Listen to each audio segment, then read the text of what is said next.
Welcome to the trap. Welcome to the trap. Welcome to the trap. Welcome to the trap. Welcome to the trap. Welcome to the trap. Let's go. Zen. Trap. Zen. Trap. Zen. Trap. Zen. Trap. Protect. Yo, peace. Protect your energy. Welcome back for another ZTP, Zen Trap Perspective. I'm one of your two hosts, Zen P. Yogi LG. The mission here at the Zen Trap Podcast is to inspire and empower people to continuously seek internal peace to maximize their personal potential. We got a great episode for you today. Before we get started, if you could, just go ahead and press that subscribe button. Go ahead. It ain't going to take you long. If you haven't, go to ZenTrappers.com. Come on now. Get you a little bit of merch. Shop the merch. You know. And Zen like I said, we got poetry on there, a little midlife crisis. Come on. Spoken word on there. A little mixtape. So just go check us out. But we got a book review for you today. Come on now. The topic for the month of January has been learning, specifically about how you learn best and how to learn.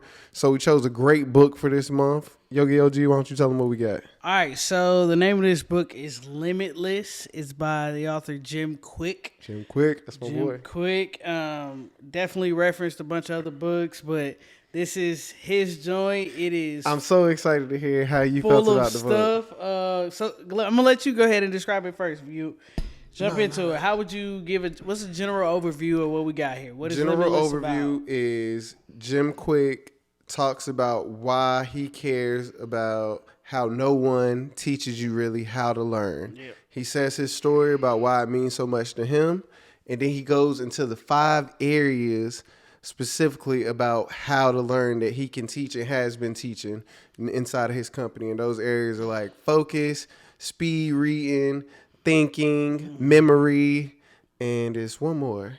But either way, all 5. It was either so way. many counting joints in here. Either way, it's 5 areas that you can really get into those details. So I think that's what I talked about last video, that I didn't like that they may tell you like you need to do this, you need to focus, or you need to practice, or you need to do this, but they don't get into the weeds of what does that mean. Yeah. This book gets into the weeds. For sure. You can't say you don't know. You don't know how after reading this book. So I'm so excited to hear your thoughts on it. Yeah, so I mean, definitely, this was one of those joints that it reminded me a lot of Atomic Habits, just in the sense of like, there's a lot of this is 5 key points here. These are the 5 key points, And I'm gonna keep repeating to you, and I'm gonna let you know. I'm gonna give you what I'm saying? examples 3 different ways, layers. Of course, just with any other kind of like self-help books, it's the same thing. It's the positive thinking. It's how you look at things. It's your perspective.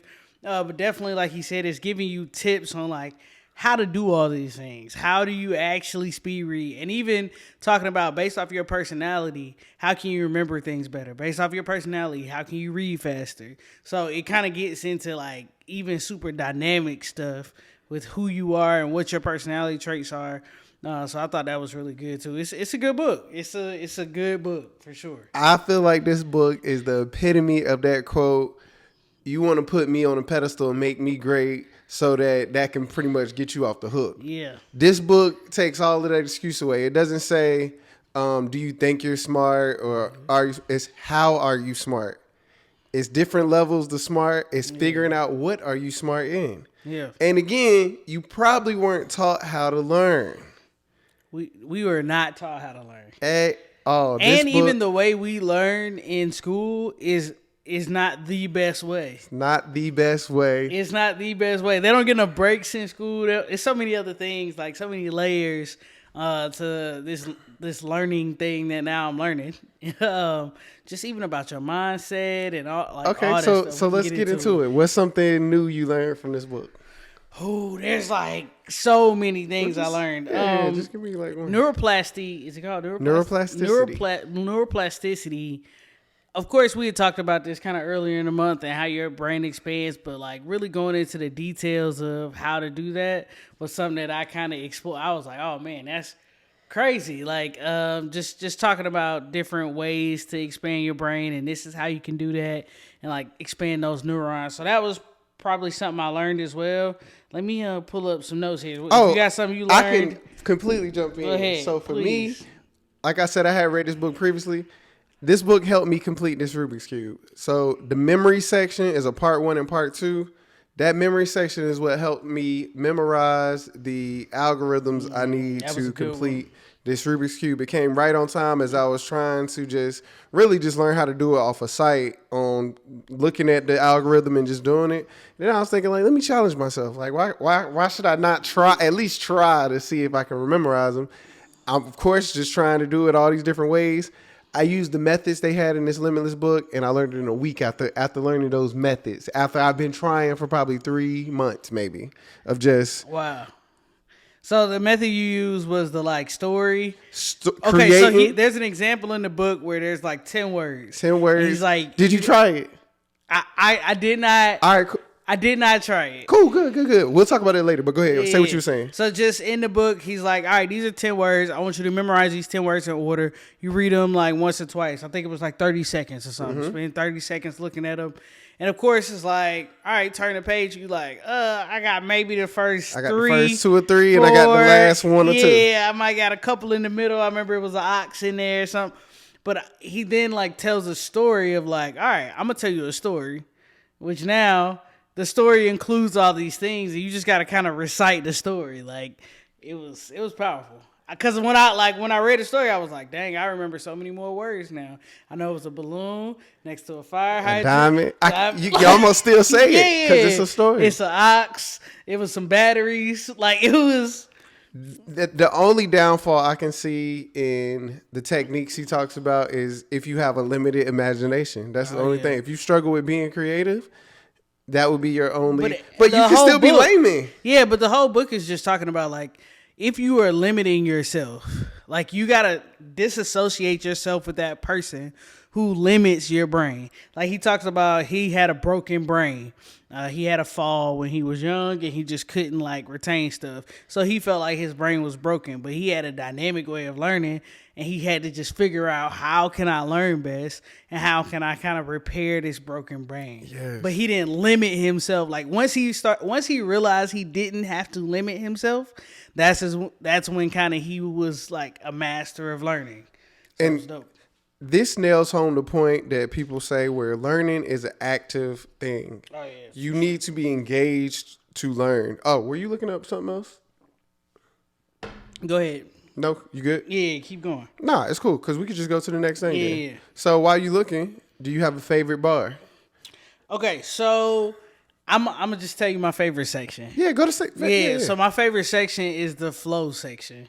And so what really resonated me about the flow chapter was just talking about how like you get into your groove and like you notice that you're like so much more not even aware, but just like successful with what you're trying to do and put your effort into it once you get into this flow. And to me, it reminded me of like athletes when you in a zone, like Kobe in a zone, like he hit 81 because the rim looked huge. Rim looked like a bucket. Didn't matter what I threw up. It was just going in. That's that zone or that flow. And I know that happens with me with work. And I have to like point out like what's my environment? What are the conditions? I got to be able to like recognize those things and like you are successful. You're learning better. You're like receiving things better. You're doing things quicker when you're in this flow. So that section really like motivated me and was like, oh, this is good. This is really...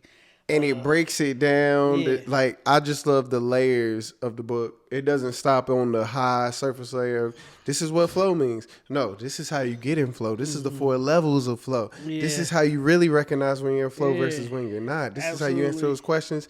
And he has more resources that you could use as well. But I'm going to get into, I guess, my favorite section. My favorite section, hands down, was...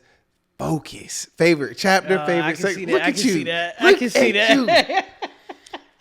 I can see that. The focus section, and he leans on, to me, heavily in the book, is 2 sections that he leans on. The rest is kind of breezed through, and it's just a system. You follow the system, you're going to get the results. But the one thing underneath the whole system is focus. You and Lon be talking about for like years now. I don't think I can read that fast. I'm just not a good speed reader. Mm-hmm. This takes it away where it's not really probably even the technique, because y'all can learn the technique in a day, just like with the Rubik's Cube. Y'all can learn what to do in a day. Are you going to be focused? It's the training of your focus. It is. So for sure. how to, and I like how he breaks it down of putting your attention, because it's different types of focus, just like how you can drive a car now and you can do multiple things still. So you're focused on the road, but you also are thinking about what I'm going to do when I get to this destination, or what music is playing, what's the next. You're doing all these things. So you have two levels of focus. You have one that can focus on a task at hand, and other. So when you are learning, you need to activate that second focus to also be focused on what you're doing. And that takes practice and skill sometimes, and with the use of phones and TikTok and everything else, and how quickly technology is going, attention span is just going all out of the way. So really at the root of everything in this book, and learning and a lot of stuff in general, remembering names in conversation, speed reading, memory, all these other things, it's going to take focus. Yeah. So probably my favorite, like, I guess, bar or group of bars, and then when he was talking about there's some limits that have to be released and replaced. Yes. And so those three limits are a mindset limit, a motivation limit, and your method limit. So once you kind of like release these three these three limits, that kind of unlocks this. Almost like I'm just envisioning like this treasure chest of me being an exceptional learner. Your brain is in a treasure chest. Yeah, like, oh my God, I'm about to unlock You've this. never heard of the word neuroplasticity. Now your brain is like opening up, and it's like, oh, I'm not in a box. Like I could do whatever I want. You can do whatever you want. Like he literally says, I think towards the end of the book, he's like, without a few physical limitations, there's like, you can learn and do anything. Like besides having, I'm 5. Whatever. I'm probably never. They got knee dunk. surgeries now. I'm probably never going to dunk, but like. How tall is the rim? 10 feet. Oh, well, I'm saying you can put it down to 5 feet. I'm saying I'm probably never going to dunk on a 10-foot rim in an NBA game. But my point is that I can learn how to. Like, there's nothing that I couldn't learn and figure out how to do. Yeah, you got real specific with that, like in an NBA game. Jesus Why Christ. not? Why couldn't you just dunk in a high school game or something? Middle school. Why not? NBA. You know? Either way, I probably won't dunk at any of them, so it don't matter. All right, what was your favorite? Do you have some bars you want to throw out there? Yeah, I got a bar. Matter of fact, we can use this as Zen Thought with Zen P. Okay. The bar I'm going to use is a quote by Archilochus.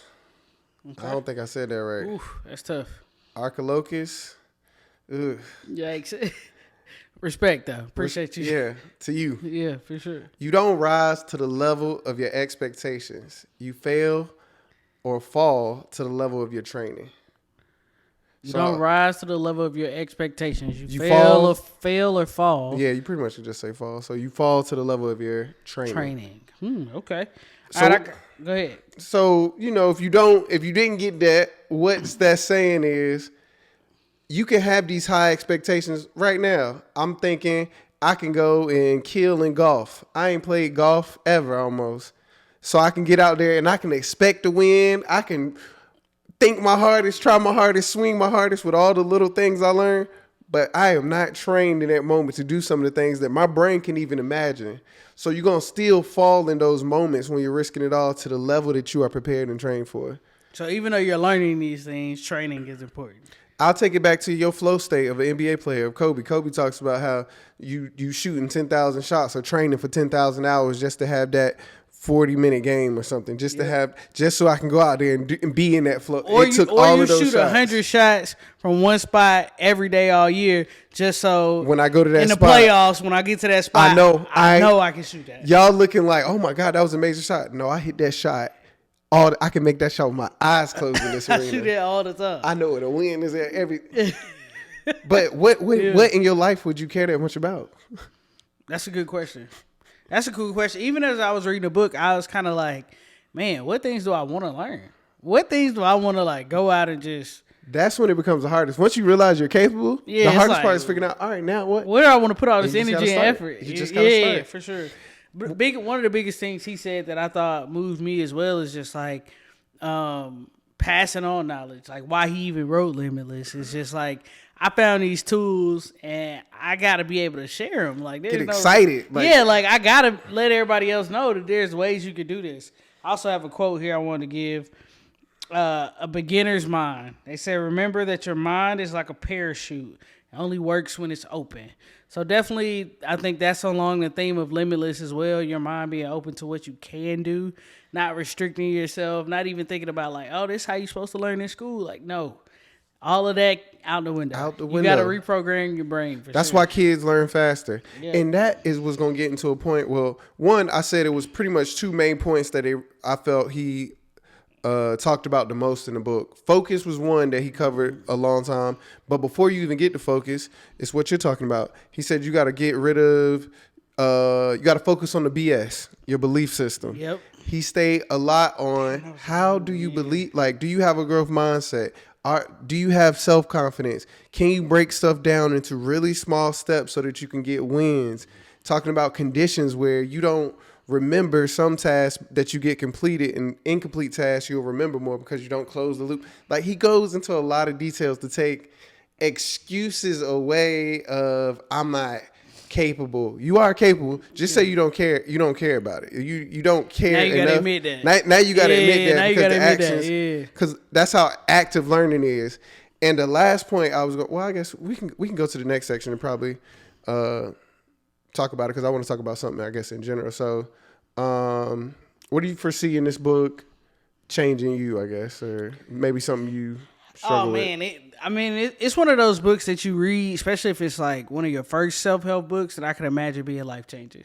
Like breaking the ceiling or the shell of like, oh shoot, I can do whatever I want to do, right? So it was a solid book in that sense as well. So I feel like it'll change me forever because I kind of unlocked that knowledge that I can never kind of forget that I have. Like, oh, there's a way I can do this. I know I need to go back and probably read some of my notes from Limitless, but if I want to do something, I know there's a way that this book can kind of help me learn that. So I think that will kind of shift me as well. I would say the other thing is the personality section of like talking about what kind of animal are you? Like if you're a cheetah, what is it? I can't remember the acronym. Brain types or something? Yeah, I think it's like a cheetah, an owl, an elephant, and a dolphin. What type of learner? Yeah, that's what it is. Stuff, yeah. So I thought that section was really good. It kind of even shifted me in a way I think about interacting with other personalities. Like you do like DISC assessments and stuff like that. It don't really kind of like tell you how you gonna work well together. Like it'll tell you like, oh, this is how this person receives information or gives information. But just kind of this book kind of went into detail about like how some people collaborate better. Oh, the owl and the dolphin probably gonna go do good together because they're gonna do this, this, and this. Mm-hmm. And so I really thought that section kind of shifted how I look at interacting with people for sure. Clutch. So detailed. I think for me, I took away one. It made me think about what would I want to give that much attention to. Mm-hmm. And it really had me stuck on that question. But the main thing I took away is just taking that those are skills that you can apply to anything. Mm-hmm. That's what I like about the book. It's very foundational. It can help you think about how to think, how to approach certain things, the memory techniques I'll never forget. It just makes you think about what different things can you apply this to things that you actually care about. And on that focus section, it's just how important it is to create energy while you're learning. Like he talks about how many times have you read something, you've been reading for 5 minutes, you got to go back and reread. It's not that you can't speed read, you aren't focused on the material. The material isn't moving you. Your brain is getting bored. You're boring yourself. Yep. Or you've been reading for an hour. And you're reading too long. Now you're tired. You haven't been taking mental breaks. So just talks about all those different things. Even diet. What your diet can be doing to your brain. What have you been eating? What have you been doing? He really go into that. I thought that was good too. And it was just talking about like noticing if you kind of how productive you are. Like being after eating something. Yeah. The music. I can tell you that. Yeah. I use the music thing for when I'm writing or doing different things now. That put on type of music he was talking about? What is it called? I don't know. Ooh, it's like it's called Baroque, I think. Yeah. It's called Baroque, but I call it Baroque just so I know how to spell it. Okay, gotcha. Because it's like Mexican, I think. Whatever. Yeah. But that's good too. Like I've tried that. I like a little classical in my ear now. Okay. It helps me. So now even priming your environment and stuff, the tips about studying, like using smell. I know you like the smells. Yes, thing. The oils, like you about to give a presentation, like. Yeah, they was talking about baby. Like rosemary helps you remember, and these other oils help you do others. I wrote that down. All right, I'm doing my notes. Yeah, Sam. All right, back. I remember. I remember the whole section now. I thought that was good. They said approach. I like this bar too. I'm just throwing stuff out here because it's so many bars in here. So many good things in here to learn. What's it called? Analogies and abbreviations. Oh yeah, acronyms. A lot of acronyms. Thank you. Acronyms here. Approach your learning like a stonecutter. It will require you to cultivate patience, but have a positive attitude and be adaptive to your own needs. Ultimately, what I got from here was just kind of about giving yourself grace and like recognizing it's a process. It's something that you are totally different. Something totally different you're not used to. So allowing yourself grace through that learning process. Cut to the thing I would recommend. Okay, cool. Bet. We already there. So I think I've said it in a video before where I said you and Shelby had mentioned that thing where if I'm not immediately good at something, I don't want to try it. Yeah. And when I asked you that question above, did you try to exercise? I even talked to my brother the other day about, please, if you read something in there, don't be afraid to actually try it. Don't judge it first and try and go ahead and make an assumption about how your outcome is going to be. Yeah, I'm going to be this kind of good. Actually try the activity. That would be my advice for you and my advice for family members, friends. Kids learn faster because they aren't afraid of being embarrassed, not being cool, not being good. They don't know anything about that. So when he says that first thing in the belief system about forget, you need to forget and be okay and accept that you are going to potentially look not good at it because you aren't good at it. You have not done it before.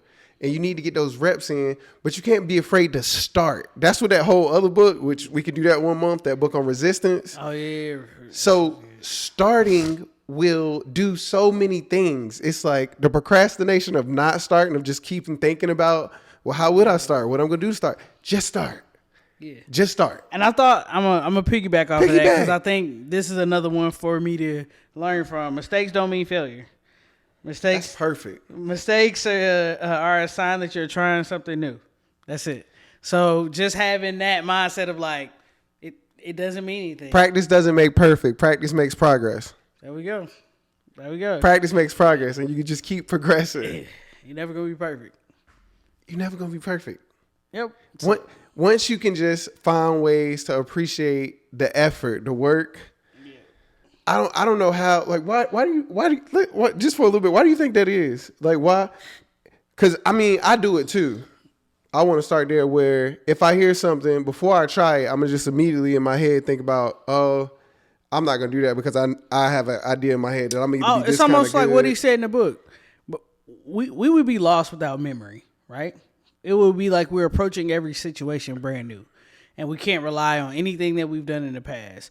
So because we do have memory, we compare what I already know to what I'm seeing as something new and being like, oh, that's just like that. So I'm going to associate those things together. Like, oh, if I see, I don't know, a skateboard, I'm going to say, oh, that's just like a scooter. I don't really want to get on that. I hurt my knee on a scooter. You know what I'm saying? Like, it's just kind of having those memories and things that you tie together. Yeah. You already make those preconceived notions. I think for me, I trace a lot of stuff back to I just don't be caring. What you mean? So it's one side of, you look at it and you remember all the other stuff. Mm-hmm. But a lot of stuff I think I don't care to know. Like, I don't care. That's why I say in my head, I need to find stuff that I truly care about, invest in, mental strain and energy on. Absolutely. And a lot of stuff I see and I just immediately would just be like, oh, I don't care to store that to any kind of part of my memory. So finding ways to motivate me to find things like that, little things like that is what helps with me. So you got anything for me? Or are you gonna go somewhere else? I was gonna drop something else on that same thing. So talking about mistakes, in this section, he's basically saying like it's just talking about those limiting beliefs. So he's like, this is the truth. This is how you, like, your old belief was this. This is the truth, and this is your new belief. So it was some of those in there. The new belief behind, like, after the truth of mistakes is there's no such thing as failure. Only failure to learn. So that's the only failure you can really have is, like, you did not learn how to do that, so you failed at that. So I even think about the question we ask each other, like, give me something you failed at.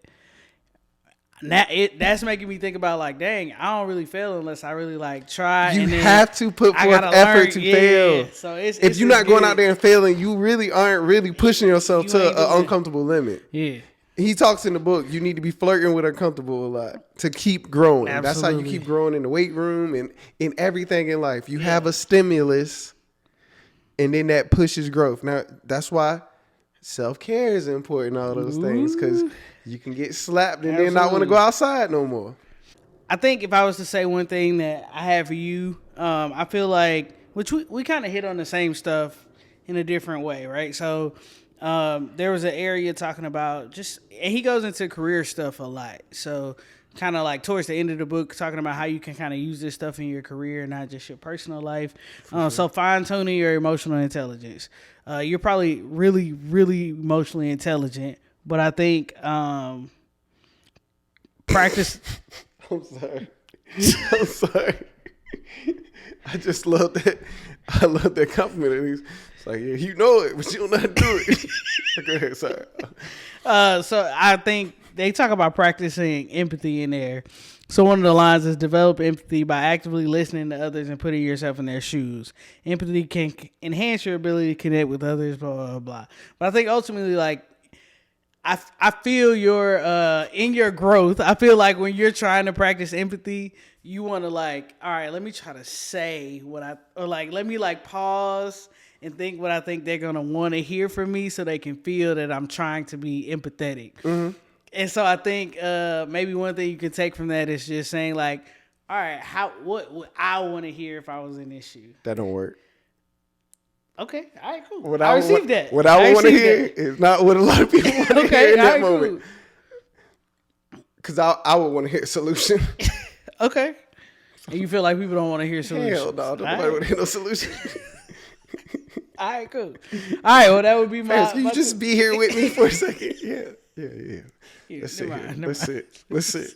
I need to be empathetic and vulnerable. I won't give you no more solutions. My bad. I receive what you're saying, though. Yeah, I got you.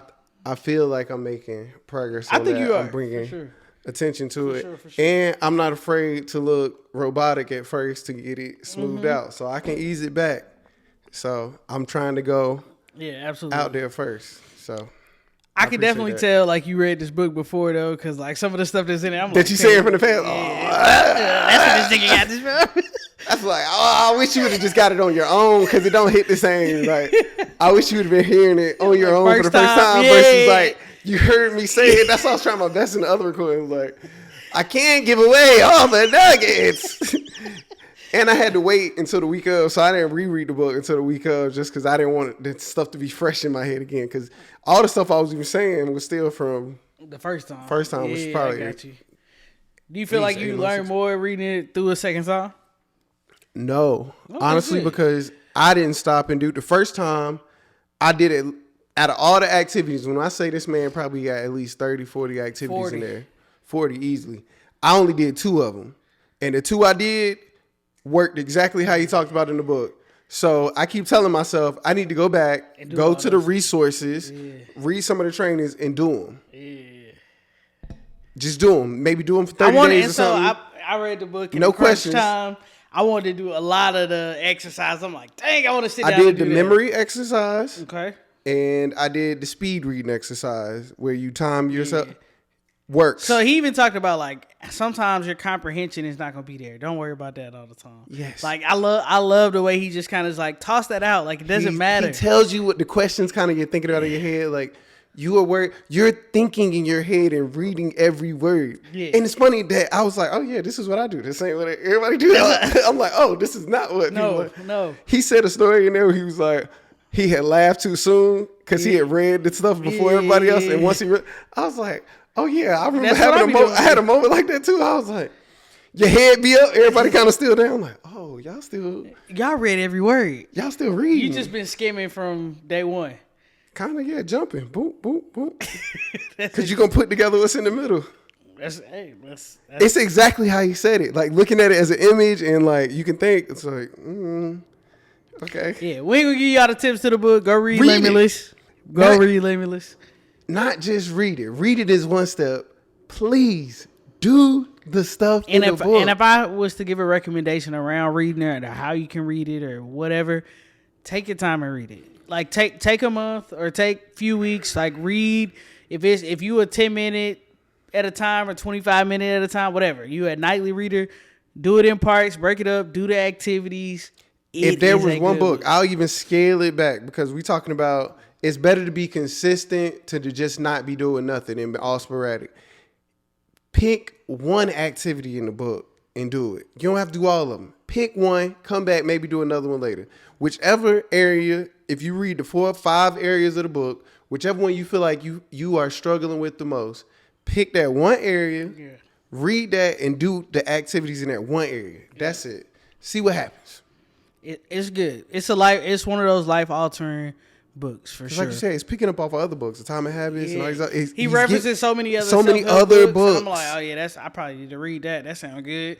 Like just. Well, my whole life coaching business and system is based off of this book, Atomic Habits, and it's probably one more. Probably really like Think Like a Monk and stuff. Yeah. But those 3 books are the basis of it. It talks about the habit loop in this book as well, like the same cue, crave, response. Awesome. Solid technique. You got any last words? Or read the book. I think I was hesitant on reading it just because I'm like, oh, this is a hefty book and it's going to take a lot to digest. But I'm glad I did it. Do I need to go back and read through some of my highlighted stuff? I got 400 lines highlighted in there or something like that. Yes, I need to go back and do that. But read the book. It's a good book for sure. It's all about like opening your limiting beliefs on how you can learn.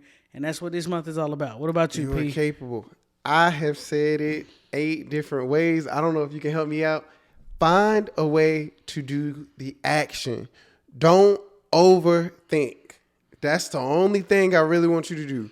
Do not think about when you read the problem. Don't immediately think about the answer without. Matter of fact, for my people, my math people, I used to have this issue. Sometimes I would even get to the answer too quick and I don't show my work in the middle. Do the work in the middle. Do the work in the middle. Nerdiest thing I can say right now, do the long derivative formula instead of learning how to do the integral. Maybe long division for those who don't know what derivatives are. You know what I'm saying? Everybody remember that moment when they figured out in Cal 1 that you telling me that long ass formula with that triangle in it and I could have just times that motherfucker took one away. You ain't feel that way? Yes, we all feel that way. I was so mad. Safe. Yeah. And matter of fact, I don't think the teacher taught me. I think I ain't gonna say her name, but taught me like a grade up was like, oh, you at this one? I think she just popped up for me. You know you can just. No, you cannot. Yes, you can. I started trying to do it on the next test. Teacher took off points because I knew that ahead. Yeah. No, Paris, you need to show your work. Is the answer right? Is the answer right? Blasphemy, unnecessary. Is the answer right? All right. But definitely get into the action for sure. Get into those actions. Yeah, man. If you haven't, subscribe. If you following us on Apple Music or anything like that, listening, please download. It helps us out. Sure. Check out ZenTrappers.com. Get you some merch if you ain't got none. This has been another comment, all that. Oh, we got a email where now you can write into us at ZenTrapPartnez.